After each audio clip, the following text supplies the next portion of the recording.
Esta sesión alterna que hemos denominado Buscando Alternativas desde el Diálogo, el Marco Jurídico Nacional e Internacional y la debida diligencia para el ejercicio de los derechos humanos. Gracias por el espacio. Este evento está coorganizado por varias instituciones del Perú, que formamos parte de un grupo de trabajo sobre impactos por actividades hidrocarburíferas y que además va a contar con la participación de colegas de otras entidades. Este evento está marcado por una situación de un incremento de situaciones de afectaciones por la actividad hidrocarburífera en el Perú, en la Amazonía peruana, pero también en el litoral de nuestro país, y que lamentablemente ha tenido varios casos emblemáticos, duros, ¿no? Difíciles, como el caso reciente en las costas de Lima, el caso de Repsol, pero también una serie de situaciones en donde encontramos similitudes con lo que lamentablemente viene pasando en otros países de la región, sobre todo en la cuenca amazónica, con afectaciones por estas actividades hidrocarburíferas. Pero además el panel va a ser acompañado, enriquecido por intervenciones complementarias, y en ese sentido quiero pasar a presentar a nuestros panelistas. En primer lugar, a Sandra Sandoval, viceministra de Minas del Gobierno de Colombia, ¿no? Sandra, como saben seguramente los hermanos colombianas, ella asume esta cartera y tiene mucho tiempo, digamos, de experiencia, sobre todo en la agenda de formalización del sector minero, y ha trabajado en diversas entidades públicas y privadas, ¿no? Vinculadas a este sector. También nos acompaña Marcos Orellana, que es relator especial en desechos tóxicos y derechos humanos, ¿no? De Naciones Unidas. Marcos además viene desarrollando una serie de informes que seguramente en su intervención nos va a compartir, ¿sí? Nos va a compartir estas iniciativas que están en el marco justamente de su competencia. Tenemos también a la congresista Ruth Luque, congresista del Perú, ¿no?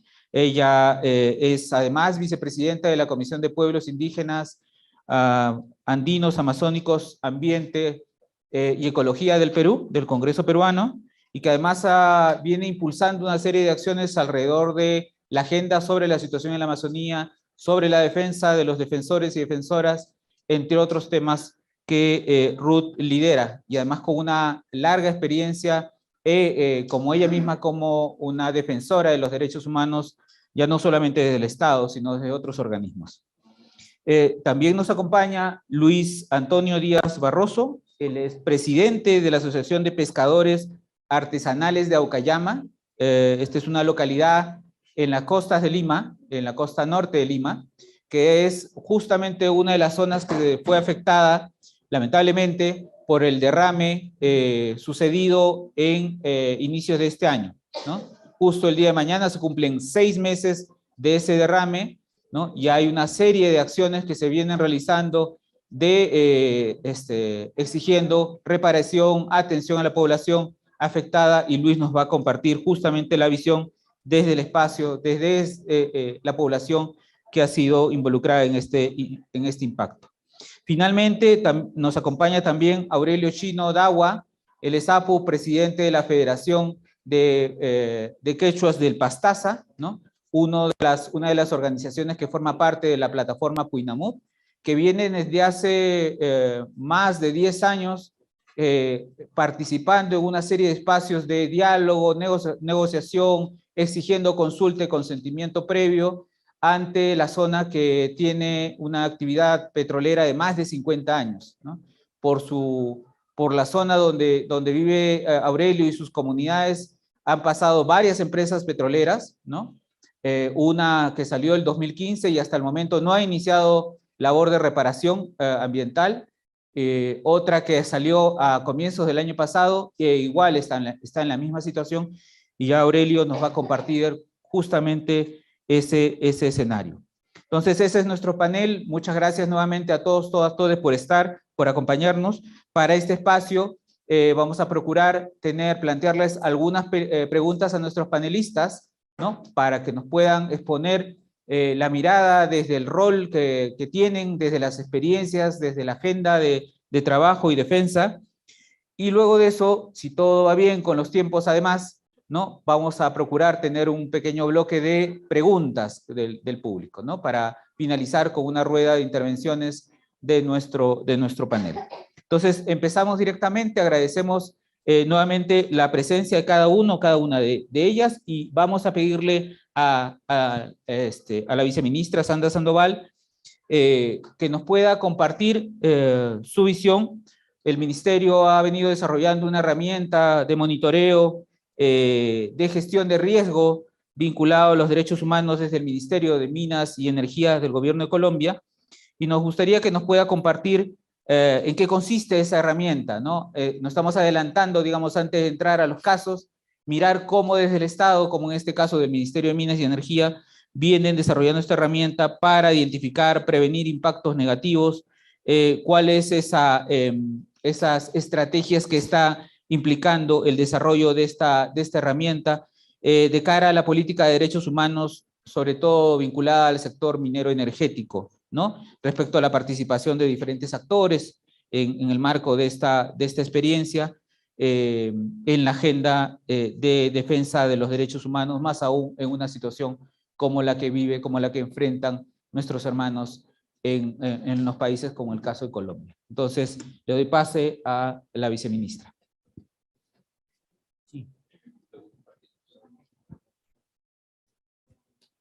Aló, sí. Muy buenas tardes para todas las personas que están aquí en el auditorio. Mil gracias por esta invitación. Yo creo que soy como Plaza Sésamo, una de estas cosas, no es como las otras, minas, en medio de todo lo que he venido escuchando que está más relacionado con el sector de hidrocarburos, lo cual, digamos, me pone un reto mayor, porque si bien soy de minas, hago parte del Ministerio de Minas y Energía, que en Colombia tiene a cargo los tres sectores: energía, hidrocarburos y obviamente minería. Cayendo en la respuesta a su pregunta, empiezo por decir que estaba allá arriba escuchando el panel anterior, y este tema de derechos humanos, uno lo escucha, empieza a tratar de asimilarlo y uno cree que se las sabe todas. Y cuando empiezo aquí a escuchar diversas versiones, términos, estaba aquí con María Fernández, yo explíqueme qué significa esto, qué significa esta política, lo pongo sobre la mesa porque pues si bien este sector ha empezado a hablar del tema de derechos humanos a partir del 2018, cuando fue el primer sector que a raíz de las circunstancias, y yo soy un poco de dichos, la burra no era arisca, los palos la hicieron, había casos que exigían que pusiéramos el tema sobre la mesa, y el sector hizo una política que puede tener todas las deficiencias que uno quisiera encontrarle, pero al verla por lo menos empezamos a ponernos a hablar del tema y establecer una serie de condiciones sobre cómo deberíamos estar actuando. Y cuando digo de cómo deberíamos estar actuando, no solamente desde lo que nos corresponde como instituciones del Estado, del sector minero energético, sino también dándole un poco de lineamientos a las empresas que hacen parte. Y esto lo pongo de referencia porque pues llevamos, ¿qué? 4 años. No tenemos suficiente información, esta es una de las deficiencias de esta política, fue una cosa más de lineamientos, no tuvimos un plan de acción con unas acciones específicas y unos indicadores, pero sí se identificó que la gente habla del tema, pero se queda en hablada. Y entonces no hay herramientas, y no hay herramientas, quizás hay unas empresas que tendrían la posibilidad o la capacidad de acceder a cierto tipo de herramientas para establecer sus sistemas.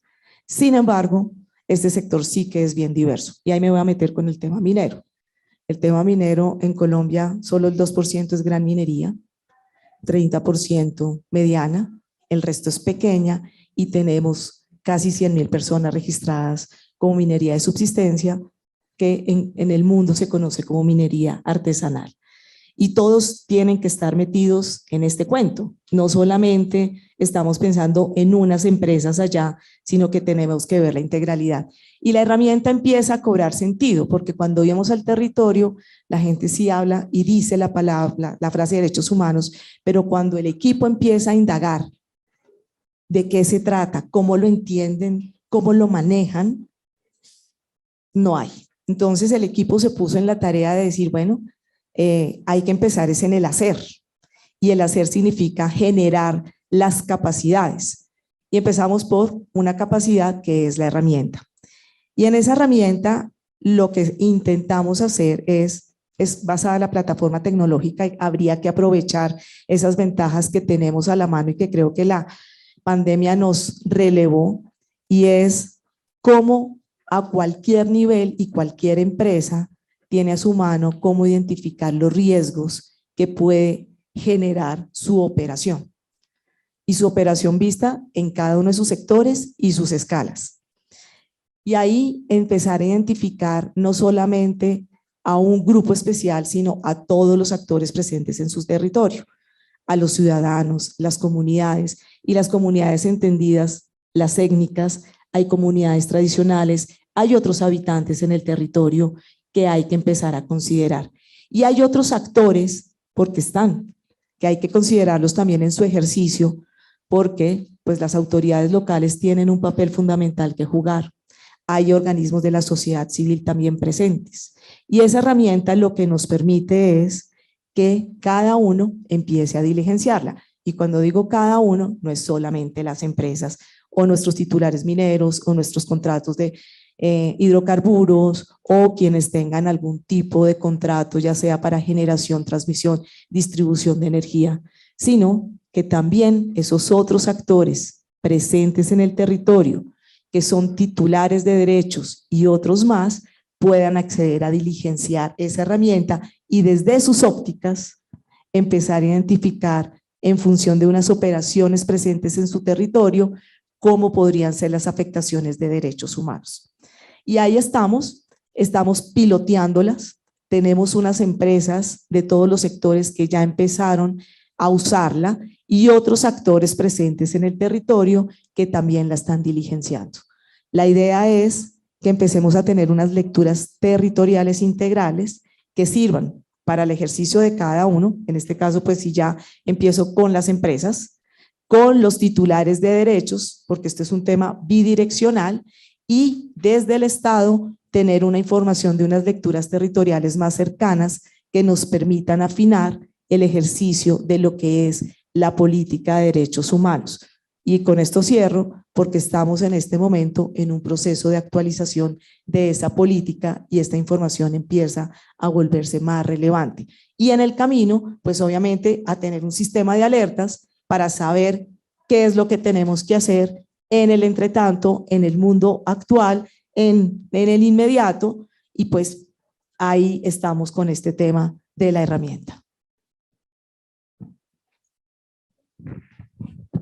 Muchas gracias, viceministra. Sí, y a propósito, además de la mención que hace sobre la consideración a los otros actores, a las lecturas que se tienen que tener, más aún en el marco de posibles derechos afectados o en riesgo, ¿no? Queremos dar pase más bien ahora a los colegas, los compañeros, justamente de dos zonas distintas, pero que enfrentan un mismo escenario, ¿no?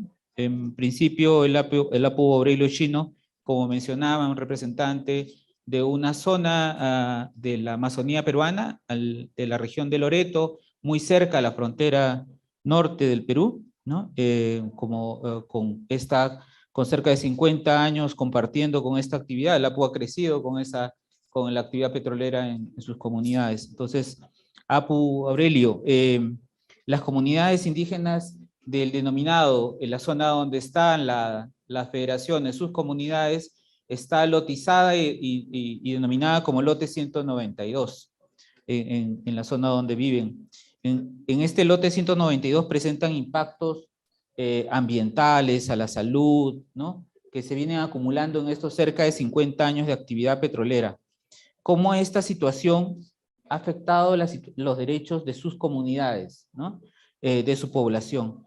¿Qué alternativas están presentando o exigencias están ustedes planteando hacia las autoridades y obviamente también a las empresas que son responsables y que hasta el momento no han cumplido con sus obligaciones? Muchas gracias. Muy buenas tardes, hermanos y hermanas.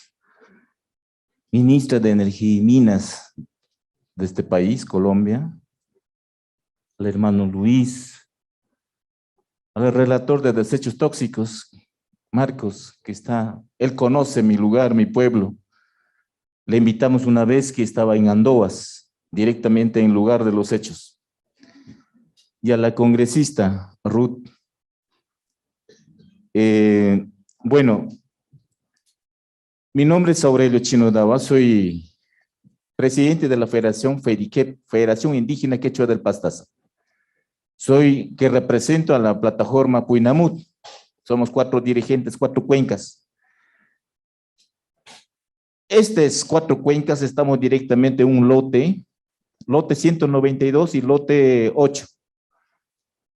Nosotros en el año 2011, cuando empezábamos a luchar, nos fuimos al gobierno regional planteando otra problemática, le planteamos todas las afectaciones que estábamos mirando nosotros como representantes, juntamente con otros sapos.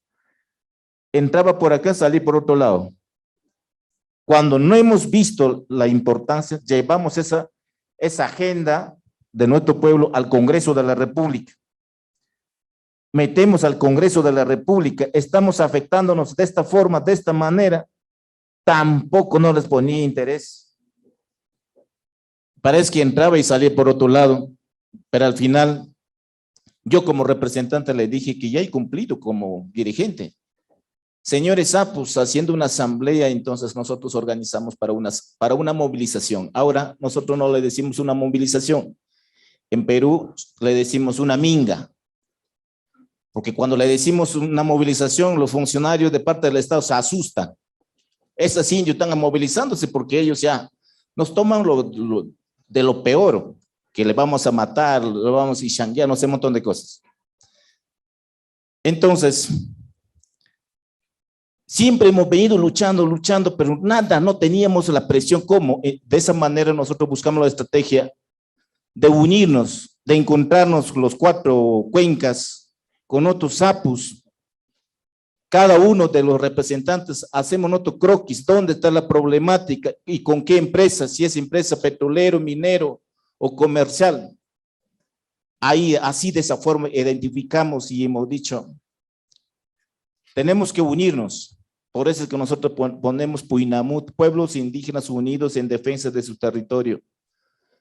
No es una organización nacional, nada, solamente hemos puesto ese nombre para nosotros defender nuestro derecho. Durante esos años, la empresa Oxida, el año 1970 hasta el 2000, la empresa Plus Petrol compra el año 2000 hasta el 2015, y luego compra la empresa Pacific. La empresa Pacific cambia su nombre, su razón social en Frontera Energy. Ahora está cerrado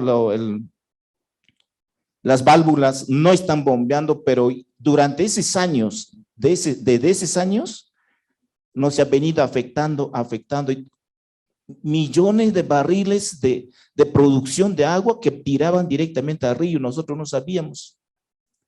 Eso hemos empezado a tomar todas las comunidades que estábamos viviendo en la orilla del río Pastaza.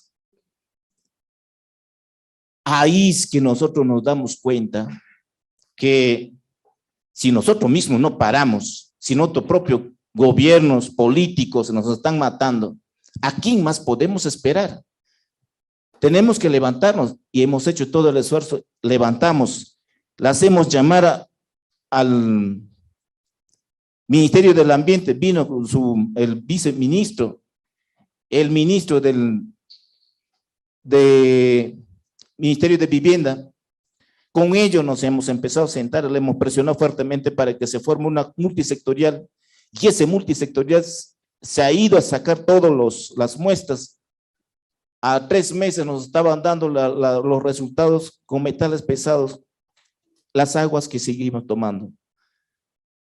Y todas las cochas están llenas de petróleo en lo que era el mercado para nosotros como pueblos originarios, como pueblos indígenas. Para nosotros nuestro mercado es las cochas, las quebradas, los bosques. Eso es nuestro mercado. Entonces, todos esos recursos estaban llenos de contaminación, de derrames de petróleo. Ahí nos hemos dado cuenta que la verdad que estábamos ya totalmente contaminados, como dicen. Luego presionamos al Estado peruano para que nos haga un estudio toxicológico. Han hecho todo ese estudio.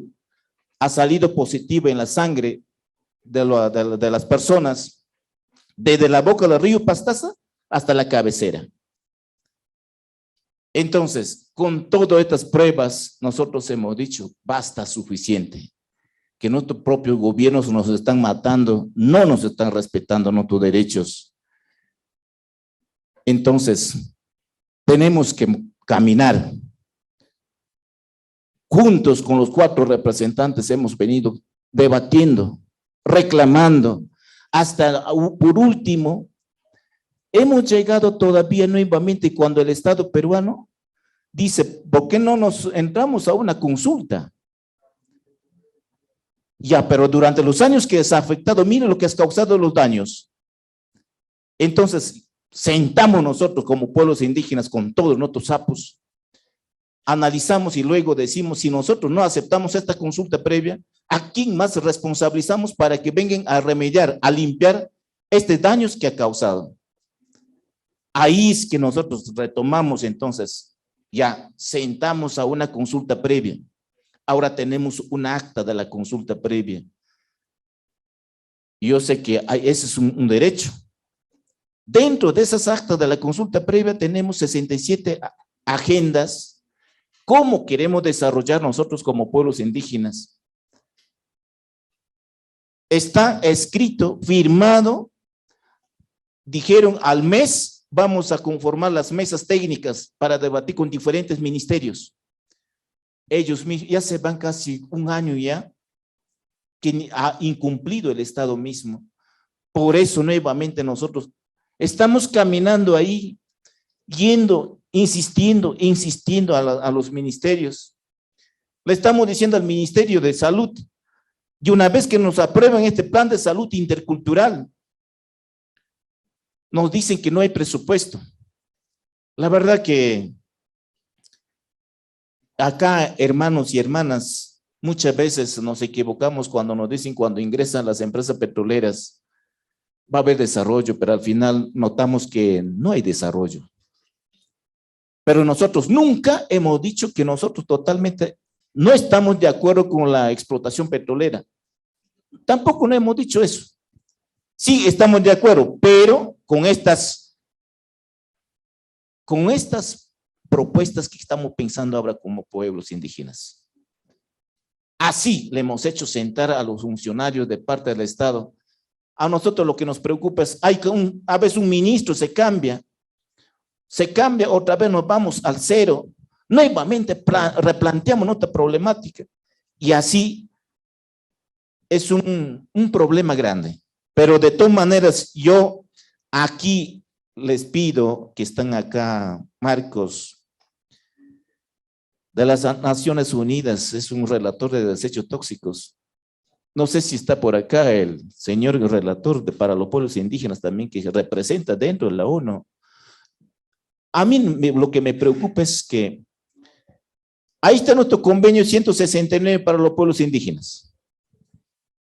Dentro de ese convenio, cuando le planteamos a los funcionarios, entra por acá y le sale por este lado.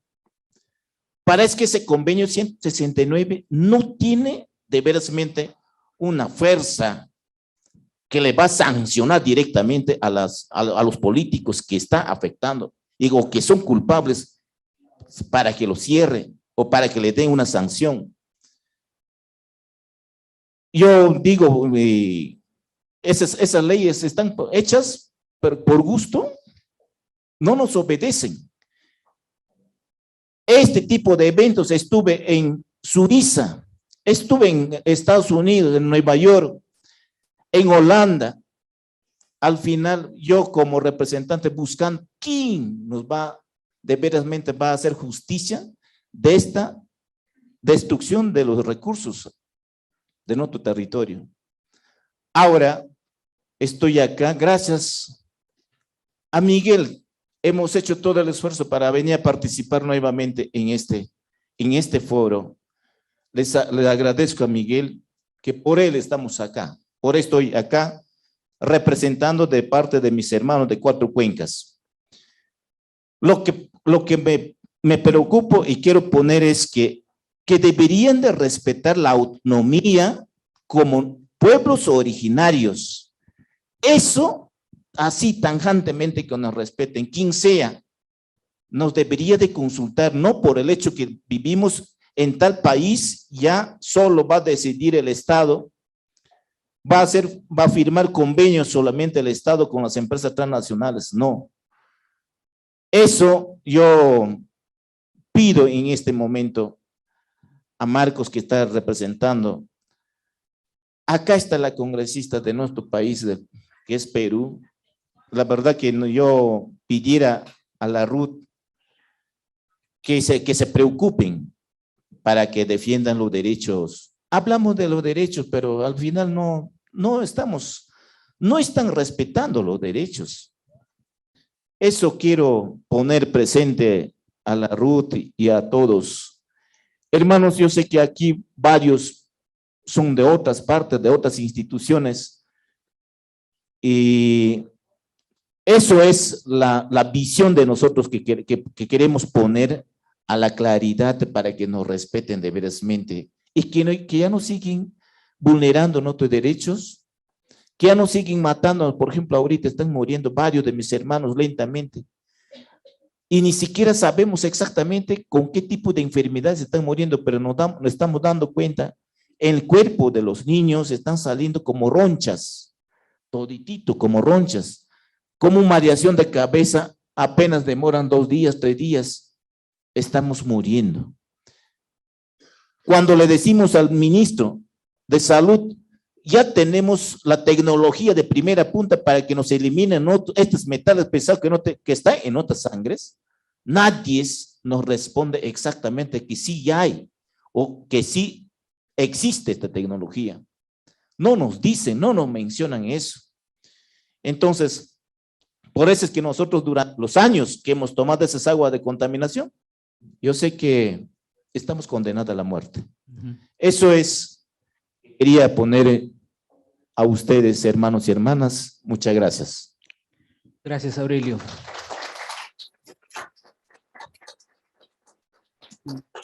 Lo que Aurelio además no menciona es que son federaciones que tienen más de 10 años intentando utilizar los mecanismos justamente de diálogo, los mecanismos del Estado, comisiones multisectoriales, mesas de diálogo, comités, consulta previa, llegar a instancias, como señalaba, internacionales, la búsqueda de diferentes puertas para atender la agenda de derechos que está afectadas en su territorio, en sus comunidades.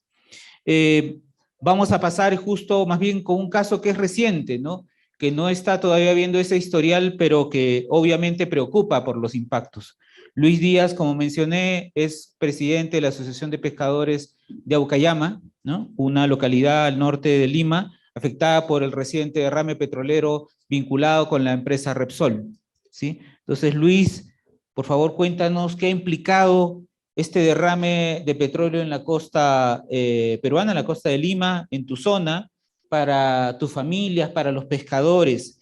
¿Qué acciones urgentes requieren, ¿no? Están exigiendo para asegurar se pueda desarrollar las actividades que se han afectado? Desde que se ha dado el derrame, las actividades de los pescadores artesanales se han suspendido, ¿no? Para que todas puedan conocer. Buenas tardes a todos. Agradecer por el espacio a las organizaciones que han hecho posible este espacio.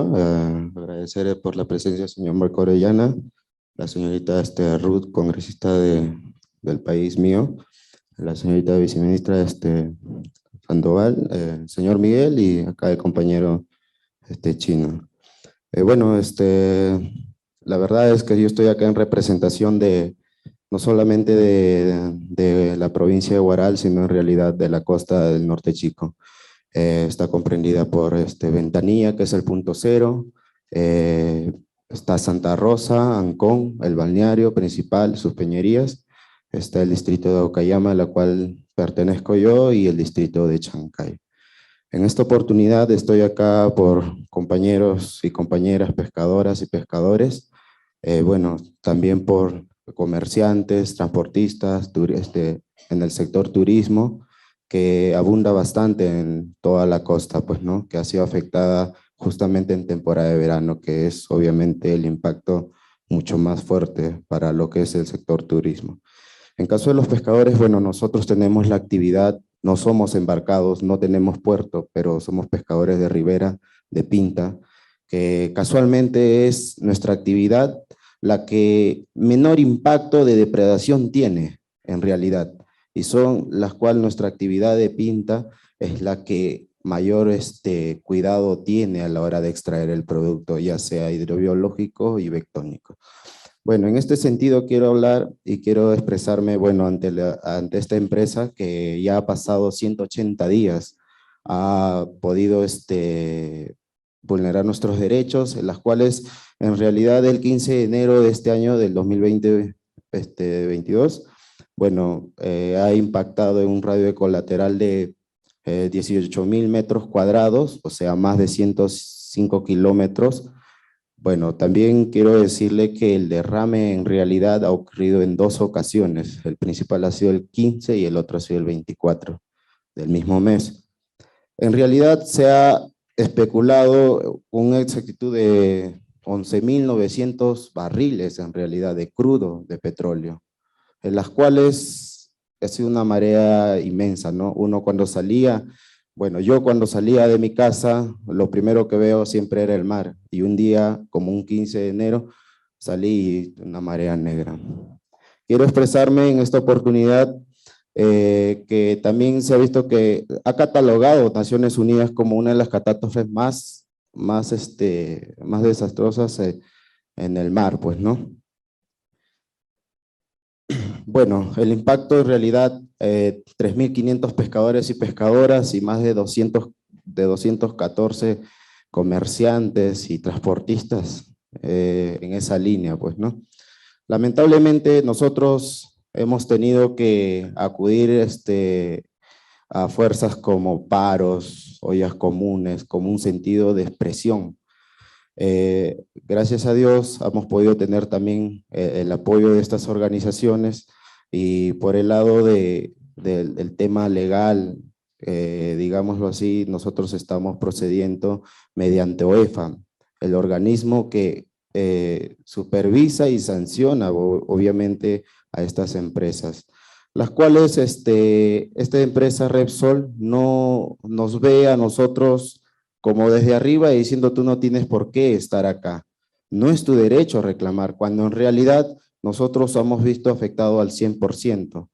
Yo hablo por Ocayama y por los 5 distritos, y solamente en Ocayama, por ejemplo, hay 11 kilómetros, de las cuales comprende más de 15 playas entre balnearios y zonas pesqueras criaderos, donde el interés comercial de las especies que nosotros capturamos han sido afectadas al 100% y en general flora y fauna. Quiero decir también en esta oportunidad que Repsol dice, pero le dice al Estado, pero solamente fueron 5 horas y no fue suficiente para yo dar un informe. O sea que ellos estaban pidiendo 24 horas. Si en 5 horas han derramado 11,900 barriles de crudo, ¿qué quiere decir que en 24 horas se iba a llenar todo el litoral del norte chico hasta todo el litoral del país?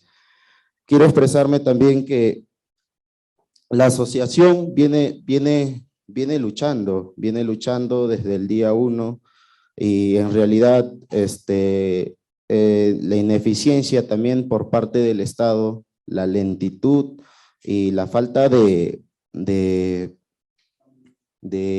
presión, digamos, a esta empresa que es transnacional, que obviamente su gerente general agarró y en una entrevista dijo, nosotros no vamos a escatimar en gastos, para la reparación ambiental y social, de las cuales hasta el día de hoy yo en mi comunidad sigo viendo crudo.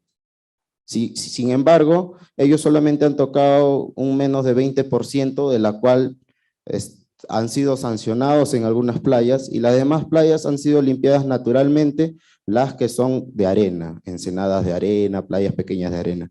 Pero lo que son peñerías, pedregales, zonas donde realmente se produce los productos bentónicos y hidrobiológicos de nuestro interés, es donde absolutamente aún todavía podemos ver a más de 180 días, que mañana se cumple, el crudo. Hemos nosotros obviamente fortalecido tres acciones, pues, ¿no? Una de ellas es la que le acabo de explicar, que es mediante OEFA. El otro es el fortalecimiento. Hemos obviamente decidido para hacer todo esto que éramos pescadores independientes, y a raíz de esto hemos tenido que tomar fuerza. Hemos fortalecido nuestra unión y obviamente hemos fortalecido nuestra organización. Hemos logrado luchar y justamente hoy día OEFA agarra y saca una sanción. OEFA los ha sancionado. Está quizás cumpliendo un poco lento, está cumpliendo. Pero necesitamos en realidad mayor fuerza por parte del Estado, pero también necesitamos mayor interés de repente de los organismos mundiales, ya que como el Banco Mundial, Naciones Unidas, ejercer presión, porque esta es una empresa que viene desde España al Perú y viene a lucrar obviamente con un producto que afectó a mi comunidad. Pero sin embargo, hasta el día de hoy vemos negligencias, vemos malas acciones, un plan de contingencia para una empresa que gana muchos millones y millones y llega a la playa Chacrimar de Ocayama a rascar con una escobilla, con una espátula, con recogedores, y para eso los capacitan. Lamentablemente, uno se llena de impotencia al ver esto, porque nosotros pedimos trabajo, porque no teníamos trabajo, y nos dijeron, no, te tengo que capacitar, y para eso estoy contratando a empresas, etcétera. De la misma manera, estoy acá para expresarme en nombre de la Asociación de Pescadores Artesanales del Distrito de Ocayama y también de las demás asociaciones que están en la lucha, como lo es Ventanilla, uno de ellos. Quiero expresarme que también hemos enfatizado en el tema de la comunicación, sacando reportajes en el periódico, en lo mayor posible. Agradecer también al equipo de nuestros abogadas, ERI y también Cooperación, que justamente si no fuera por ellos, de repente no estuviéramos llegando a lo poco importante.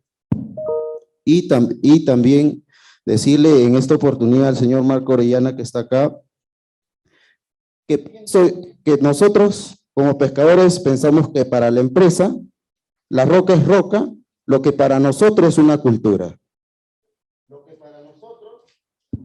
que para nosotros es una actividad ancestral, que lo pescó mi padre, mi abuelo, su abuelo y sus abuelos. Es algo que se está perdiendo justamente por él. Siento que ha traído un retroceso en el desarrollo de mi comunidad y también de los demás distritos. Es una gran pérdida. Más de 5,000 familias. Quiero decir en esta oportunidad, señor, por parte de nosotros, que vamos a seguir luchando y espero que ustedes, estamos acá en esta mesa para poder ser escuchados y tener una solución muy pronta, porque en realidad no sabemos cuánto tiempo esto va a ser limpiado, porque ni siquiera están entrando, ni siquiera están invirtiendo, porque se nota que sí están escatimando y no como lo dijeron al principio. Como al principio lo negaron, como no quieren que pertenezcamos a un tipo de sancionado, porque el estatuto de nosotros dice que tenemos el derecho de poder luchar por nuestros derechos y también por el ecosistema donde nosotros realizamos nuestra actividad.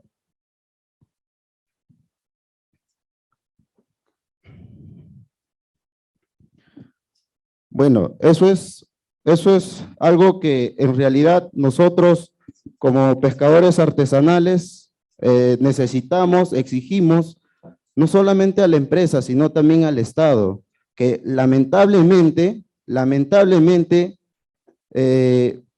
nos ha agarrado y a espaldas nuestras ha firmado un acuerdo. Un día amaneció y había un acuerdo firmado entre la PCM y la empresa, pero nunca nos llamaron a nosotros como pescadores y a sentarnos en la mesa para hacer un acuerdo trilateral. Sin embargo, el acuerdo bilateral que ellos hicieron, lo hicieron mal, nunca hubo una filtración, una correcta evaluación.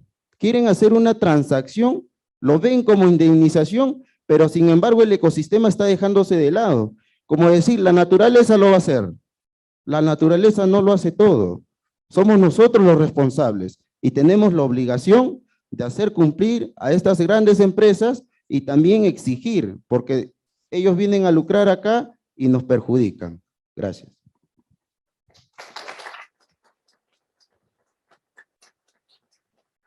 Gracias. Gracias, Luis. Sí, además mencionar que la situación que han compartido Luis, que han compartido el Lapo Aurelio, lamentablemente no son situaciones aisladas, ¿no? Recientemente hicimos justamente a propósito de herramientas que ayuden a mapear, a tener información que ayude, que contribuya con las políticas. En este caso, en el sector hidrocarburífero, hicimos un registro de la situación de impactos y encontramos que en el Perú se habían dado en los últimos 25 años más de 1000 derrames petroleros, más de 100.000 barriles de petróleo que habían sido derramados en la costa o en la Amazonía, más de 4000 zonas con impactos, ¿no? de pasivos ambientales. Entonces, no es un problema aislado, no son casos sueltos, sino es una lamentable situación que se repite en diversas zonas. Y además donde también el tema de la responsabilidad corporativa es fundamental. En el caso de las sanciones que menciona Luis del organismo fiscalizador OEFA, que ya justo hoy ha anunciado la séptima sanción, la séptima multa, la mayor parte de estas multas han sido judicializadas, como ocurre con otras sanciones similares en estos sectores. Entonces hay una llamada de atención importante a mirar. Y para quienes quieran, en la puerta está justamente este informe que se llama La sombra de los hidrocarburos en el Perú, si es que quieren conocer un poco más de esos detalles. Y a propósito de la mención, ambos, el Lapo Aurelio como Luis, ¿no? Ambos han hecho referencia a lo importante, a la expectativa que tienen, obviamente también de la voz, de la mirada del sistema internacional. Tenemos a Marco aquí en el panel. Gracias, no solamente por estar aquí, sino porque hace pocos meses estuvo también visitando justamente las zonas afectadas por estos impactos. Marcos, ¿qué obligaciones internacionales tienen las empresas y los estados en este tipo de situaciones de afectaciones por actividad hidrocarburífera, por actividad extractiva? Obviamente este es parte de un escenario de afectaciones. ¿Qué alternativas tienen organizaciones como las que representan nuestros dos compañeros en términos del marco internacional para atender los derechos a la salud, a un ambiente sano que han mencionado?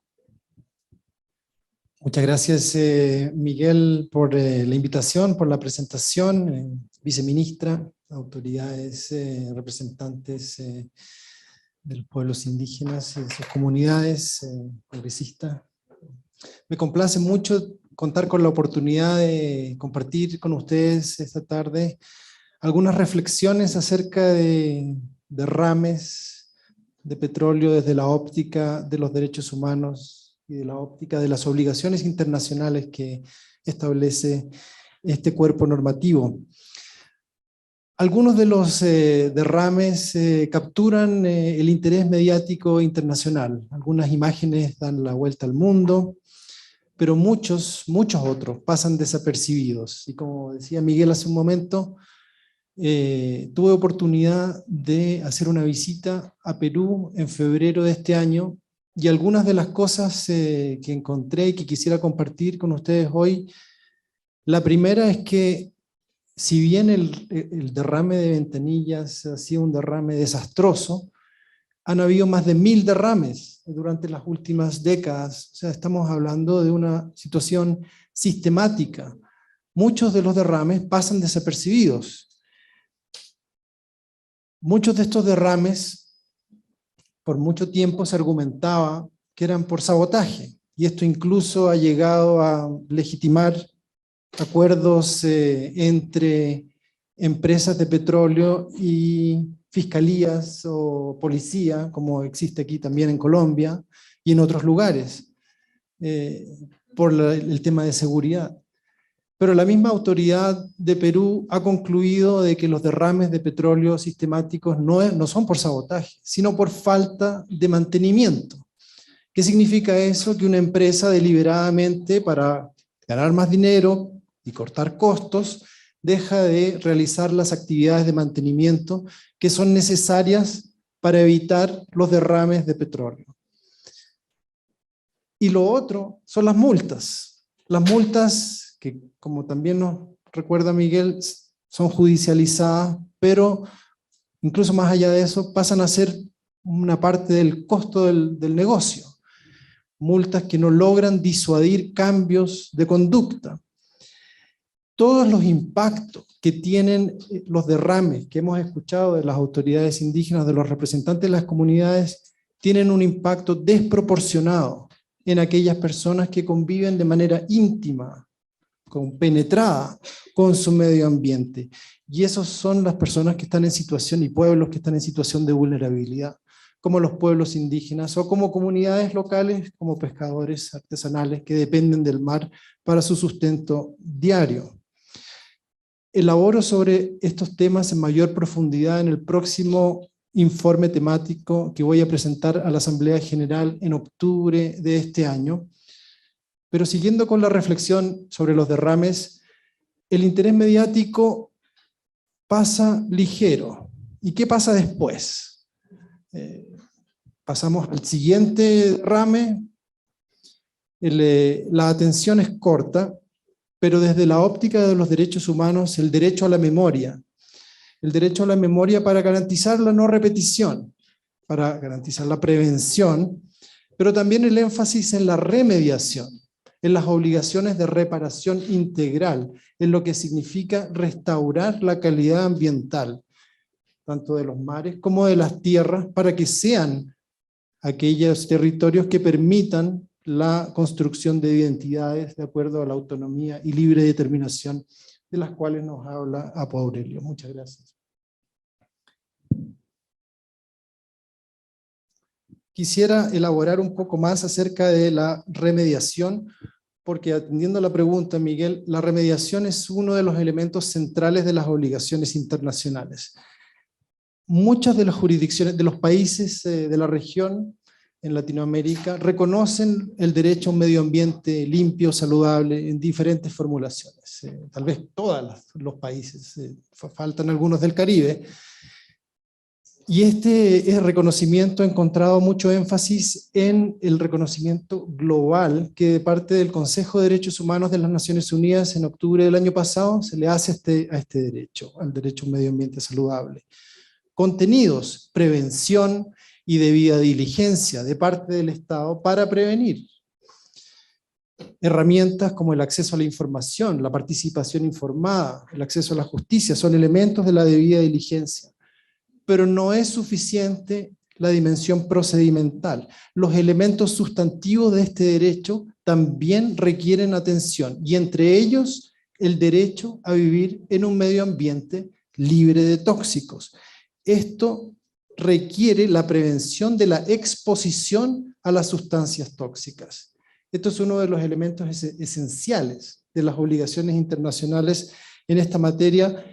En el último informe, que en colaboración con el relator especial sobre medio ambiente y derechos humanos, el doctor David Boyd, él presentó ante el Consejo de Derechos Humanos en marzo, trata este tema y elabora sobre las zonas de sacrificio, que lamentablemente vemos están proliferando, no solo en la región, en el continente, sino también alrededor del mundo. Lamentablemente, como humanidad nos encontramos frente a un grave predicamento, con no solo la emergencia climática, la pérdida de biodiversidad, pero lo que no encuentra suficiente atención es el envenenamiento sistemático de nuestros territorios, de nuestros países, de los territorios de los pueblos indígenas, las comunidades locales. Por eso hablamos de zonas de sacrificio. También quisiera apuntar acerca del alcance y contenido del derecho a un medio ambiente saludable, ahora que desde la resolución del Consejo ha adquirido tanta fuerza. porque muchos países, o varios países, hablan acerca de que este es un derecho de tercera generación, que tiene un contenido parecido al de los derechos económicos, sociales y culturales. Y en cierto sentido hay algo ahí. Pero esta doctrina o noción de que hay derechos de diferentes generaciones, yo quisiera ya una vez por todas dejarla totalmente desacreditada. Los derechos civiles y políticos, derechos económicos y sociales y culturales, el derecho a un medio ambiente sano son todos interdependientes, indivisibles, se apoyan mutuamente. Y en este apoyo mutuo, el derecho a un medio ambiente saludable se relaciona de manera directa con una serie de otros derechos que son esenciales para una vida digna, y entre ellos el derecho a la vida y el derecho a la integridad personal. El contenido de estos derechos no está sujeto a dimensiones de realización progresiva. Las obligaciones de respeto y garantía de la integridad personal son inmediatas, con efecto inmediato ahora. Las personas que están sufriendo exposición requieren una respuesta hoy, no mañana, no algún día, en algún horizonte indeterminado, hoy, inmediatamente.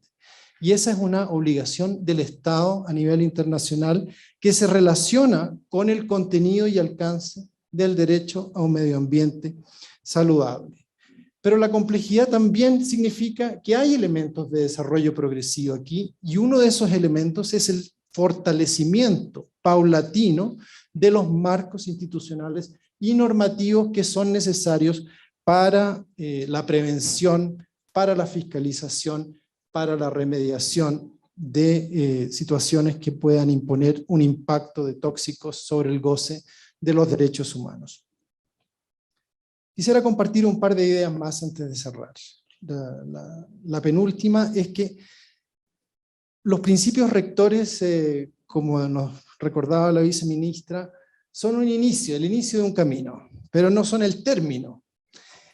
Los planes de acción son una puerta de entrada, son un canal de diálogo, son una herramienta de fortalecimiento de capacidades, de diseminación de información, pero no son un sustituto para marcos regulatorios efectivos que hagan efectiva la responsabilidad, incluyendo de las empresas, pero también del Estado, frente al goce efectivo de los derechos humanos.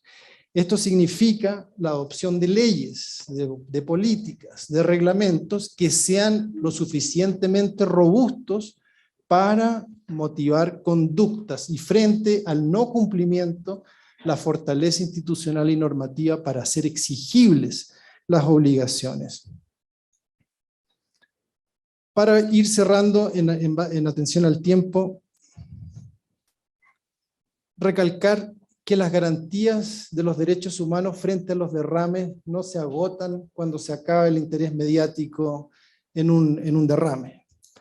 No se agotan con una respuesta a la emergencia en los días que siguen, sino que requieren respuestas integrales de reparación y remediación que atiendan la restauración ambiental, pero también, como nos comparte el representante de su comunidad, las pérdidas económicas de sustento que sufren las personas que dependen de su medio ambiente para su sustento.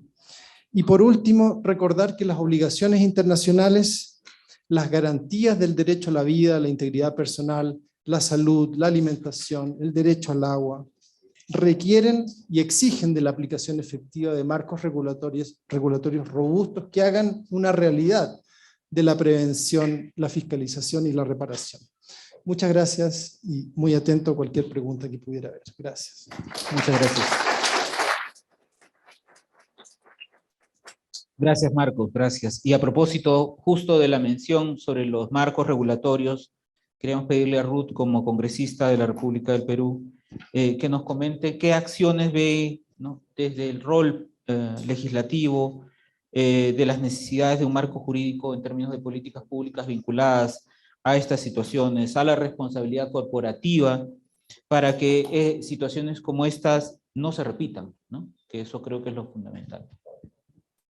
Muy buenas tardes con todos y todas, un gusto estar en este evento. Bueno, yo soy parlamentaria mi país. Ojalá que tenga la oportunidad de hablar con otros parlamentarios también de aquí, en un tema creo que muy vigente. Un saludo a la viceministra, a los líderes indígenas, al relator, y mi agradecimiento a Oxfam por permitirme estar acá.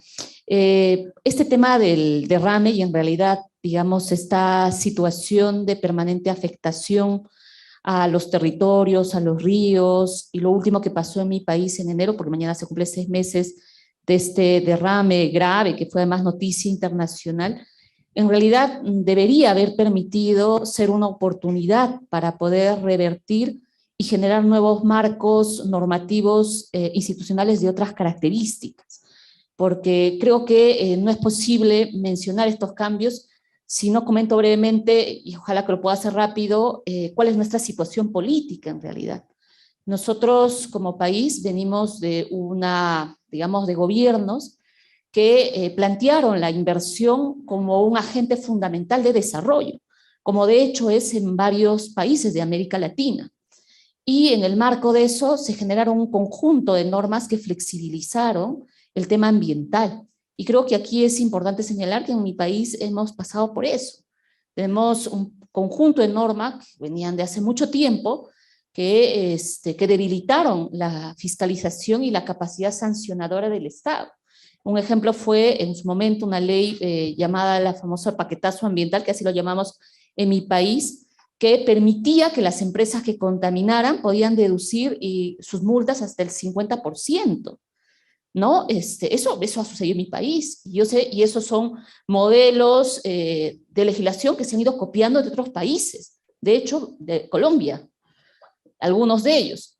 Y tenemos además un tema que creo que es central a hablarlo, que tiene que ver con el tema tributario también.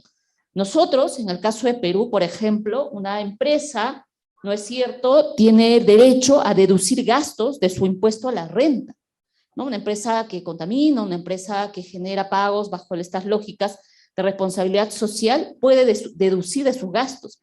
Y hay decisiones del Tribunal Fiscal que amparan esa devolución. Y de hecho, en el caso de Repsol, no era la primera vez que contaminaba, ¿no es cierto, compañero? Ya había contaminado en otras oportunidades. Y eso ha evidenciado, pues, de este conjunto de limitaciones institucionales que nosotros tenemos. Creo que la expectativa, tanto de los pescadores, de las comunidades directamente afectadas, hubiera sido que tras este desastre ecológico calificado así por todos los políticos en mi país, hubiéramos esperado que eso generara un conjunto de paquetes legislativos que cambiaran, y no es así. Yo presenté una iniciativa legislativa, por ejemplo, para que se impida la deducción de gastos del impuesto a la renta de empresas, para que no recurran a esta lógica de judicialización o deduzcan, ¿no es cierto?, que al final terminamos pagando los peruanos con nuestros impuestos, y hasta ahora esa iniciativa ni siquiera ha entrado a debate.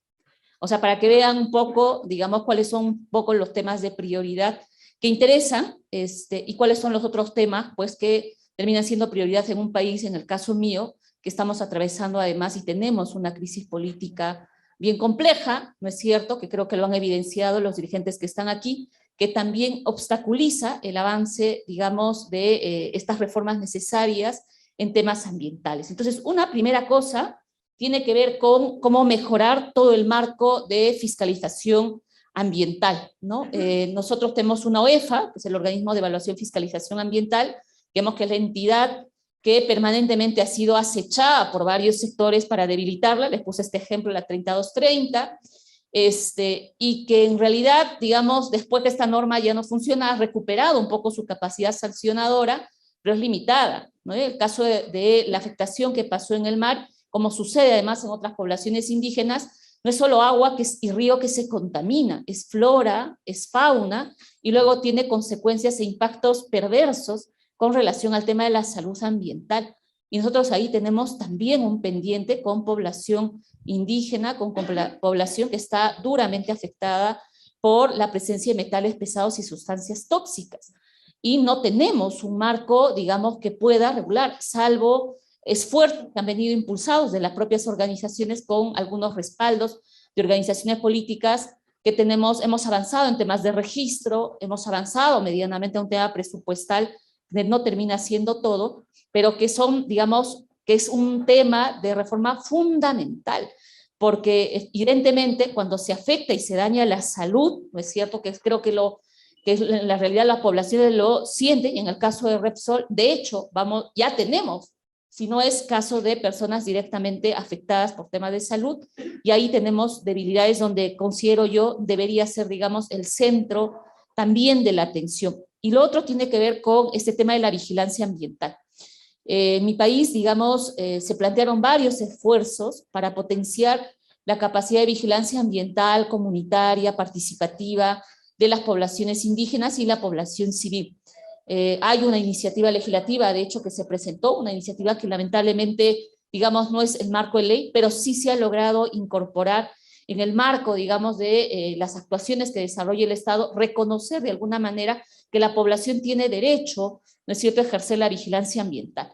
Pero ese sigue siendo un tema fundamental a trabajar, ¿no? Yo sé que hay experiencias aquí en Colombia y en otros países donde sí ha habido un desarrollo sobre esfuerzos de vigilancia ambiental comunitaria indígena, pero sí creo que ahí es un tema central que deberíamos trabajar y debería ser también el centro. Y lo otro que quería un poco, digamos, planteando, tiene que ver con este tema de debida diligencia, que creo que es parte un poco de la conversación, ¿no es cierto? Nosotros tenemos un Plan Nacional de Acción, Empresas y Derechos Humanos 2021-2025. Es un plan, es un conjunto de acciones importante, pero tienen razón las comunidades indígenas cuando sienten, quizá no lo dicen de manera expresa, pero yo sí lo digo, que sí creo que hay un clima de impunidad hacia las empresas, ¿no? Empresas que contaminan, empresas que dañan la vida de las poblaciones indígenas, que afectan duramente la salud, pero que además reciben un conjunto de incentivos, ¿no es cierto? Que además reciben un conjunto de beneficios, a veces tributarios también.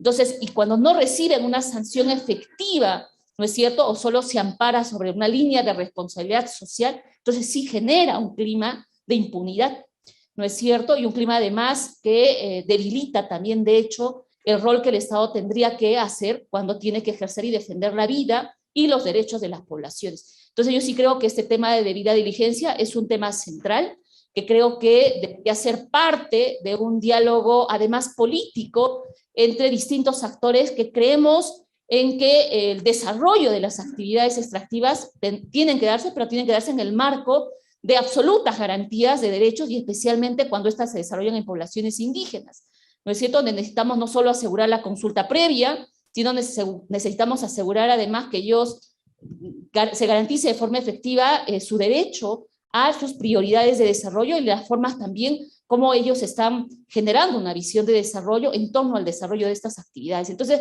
creo que el tema de debida diligencia es un tema central que sé que hay esfuerzos de Naciones Unidas con los principios voluntarios, pero creo que necesitamos que empiecen no solo a ser vinculantes, sino que se empiecen a generar sanciones y acciones que permitan que las prácticas, las buenas prácticas empresariales, ¿no es cierto?, no terminen solo significando responsabilidades sociales que a veces terminan siendo vistas en mi país y en unas comunidades con las que yo por lo menos trabajo como formas casi de favores, ¿no? Sino obligaciones concretas que ellos tienen que hacer para que el desarrollo de sus actividades sean pues realmente acordes al tema de los derechos humanos. Y ojalá que en el marco de eso podamos motivar una reflexión, no solo política, sino también en el marco de un instrumento normativo que le pueda permitir dar, ojalá, un marco regulatorio sobre el tema de debida diligencia. Hace poco en el Congreso de la República se rechazó el acuerdo de Escazú, se ha archivado, porque un conjunto de políticos mayoritarios en el Congreso de la República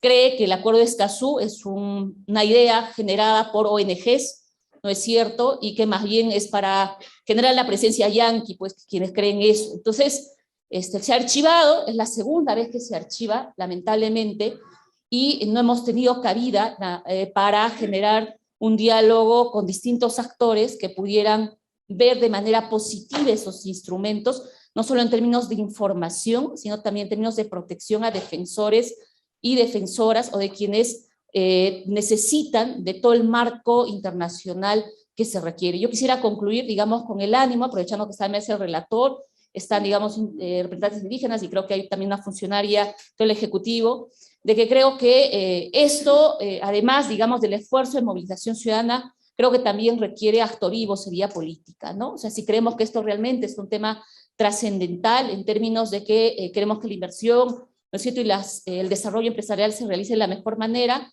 sí requiere, creo que de distintas voces políticas que puedan sumergirse en este tema, comprender que, digamos, no es un tema que le está diciendo y que está espantando la inversión, sino más bien que queremos que se desarrolle de manera distinta, con sanciones, con reglas claras, porque eso además va a ser beneficioso para nuestras comunidades. Y yo personalmente sí creo que el desarrollo de estas actividades sí necesita espacios y reglas claras, ¿no?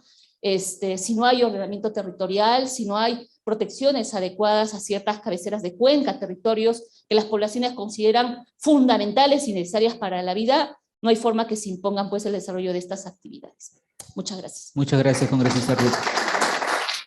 Muchas gracias a todo el panel. Espero que estas reflexiones hayan contribuido al diálogo necesario justamente a buscar esa ruta de responsabilidad, a sumar los esfuerzos de instrumentos, a sumar y solidarizarnos con la lucha de las organizaciones en el territorio, a contribuir y seguir siguiendo los mecanismos institucionales para poder lograr la justicia. Este ha sido un espacio que tiene lamentablemente una restricción. Hemos tenido una consecuencia por los retrasos de mediodía y hoy tenemos que acortar y no vamos a poder tener el bloque de preguntas. De parte mía, mi nombre es Miguel Ébano, en representación de mi institución Oxfam, del Grupo de Trabajo sobre Impactos de Hidrocarburos, la Plataforma de Empresas y Derechos Humanos del Perú. Queremos agradecerles el espacio, pero antes de poder terminar, queríamos invitar, mañana se cumplen 6 meses de esta lamentable situación en las costas de Lima, y queríamos compartirles con ustedes unas imágenes así rápidamente de lo que ha sido estos impactos, y no sé si vamos a... Sí. Vamos a compartirles afuera, en todo caso, una serie de imágenes que dan cuenta de esta situación de impacto, y además también aprovechar para invitarles que afuera hay una estación de café, ya a la tarde requiere poder tomar estas bebidas. Muchas gracias a todos y todas.